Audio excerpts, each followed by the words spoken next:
Primera fundación, el pueblo de indios de San Miguel de los Chichimecas.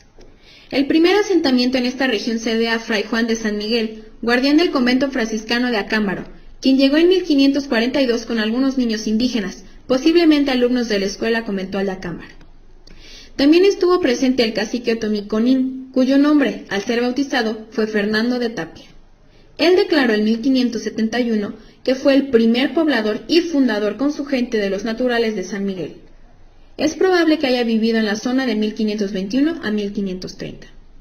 Desde su fundación como pueblo de indios, San Miguel de los Chichimecas fue un asentamiento muy importante, por la riqueza natural del área y la bondad de su clima. Tanto que en 1543, Juan Jaramillo, compañero de Hernán Cortés en la conquista de la Ciudad de México, Tenochtitlán, recibió mercedes del virrey para establecer allí estancias ganaderas. Asimismo, los descubrimientos de minas en Zacatecas, en 1546, y en Guanajuato, en 1555, aumentaron la importancia estratégica del pueblo. Entre 1548 y 1549, el asentamiento se trasladó al sitio de Izcuinapan, en la ladera del cerro de Moctezuma, beneficiado por el nacimiento del Ojo de Agua del Chorro. En 1551 fue atacado por los indios guamares de la Sierra de Guanajuato. Murieron 14 o 15 personas y el ataque dio por resultado el abandono temporal del puesto, que ya contaba con una misión franciscana dedicada a la catequesis y enseñanza de los chichimecas, tarascos y otomíes pacíficos, así como un hospital, un colegio y una venta. ¿Cómo te llamas? Los españoles me bautizaron como Fernando de Tapia. ¿Qué significa Conín? Conín significa ruido en otomí.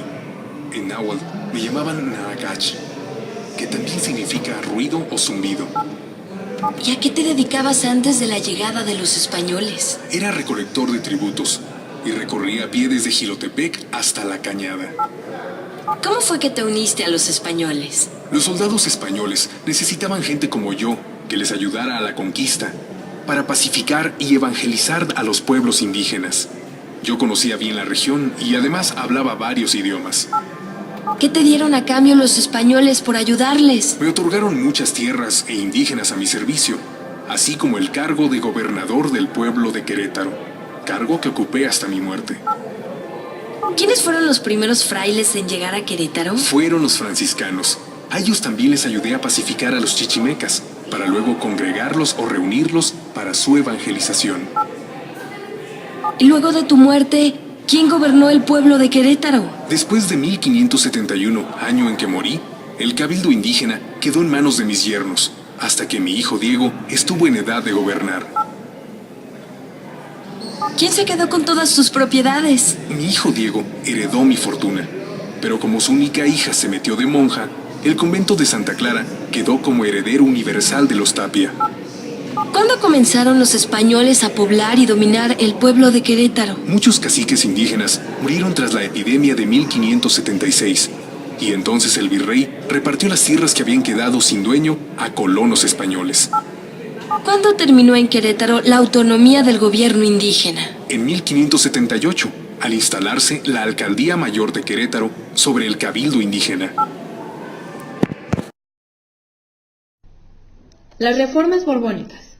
A inicios del siglo XVIII, la recién ascendida dinastía de los Borbones se propuso recuperar el poder sobre sus posesiones americanas y asumir plenamente su dirección política, económica y administrativa mediante una serie de cambios o reformas basadas en el despotismo ilustrado. Dicha ideología privilegiaba los intereses del monarca y el Estado sobre los individuos y corporaciones. Así se vigilaron y controlaron todos los gremios y se impuso autoridad absoluta sobre el clero, la milicia y el comercio. Intendencias, 1786. Una de las reformas más profundas fue la reorganización de la geografía administrativa de la región novohispana. Un nuevo sistema de ordenación política y territorial, creado por la Real Ordenanza de Carlos III, del 4 de diciembre de 1786, dividió a la Nueva España en 12 intendencias, tomando en cuenta las provincias ya existentes y los nombres de sus capitales. La intención era unificar criterios en la administración, facilitar su gobierno y promover el aumento de los ingresos a la Real Hacienda, con lo que se afectó el poder local de los ayuntamientos. Cada intendencia estaba bajo la autoridad de funcionarios nombrados por el monarca, intendentes que se encargaban de los trabajos administrativos, de justicia, hacienda y guerra. Los alcaldes mayores y corregidores fueron sustituidos por los subdelegados. Las intendencias son el origen de la división territorial del México independiente y de gran parte de los límites estatales de la actualidad. Las primeras banderas de la insurrección. Las primeras banderas de los rebeldes pertenecían a la villa de San Miguel el Grande y fueron tomadas por los realistas en la batalla de Puente de Calderón, el 17 de enero de 1811. Ambas eran muy parecidas, de tafetán azul con la imagen guadalupana en el anverso y, al reverso, en un escudo central, se representa el águila fundadora de México Tenochtitlan. Sobre ella el arcángel San Miguel con una espada en la mano derecha y una balanza en la mano izquierda.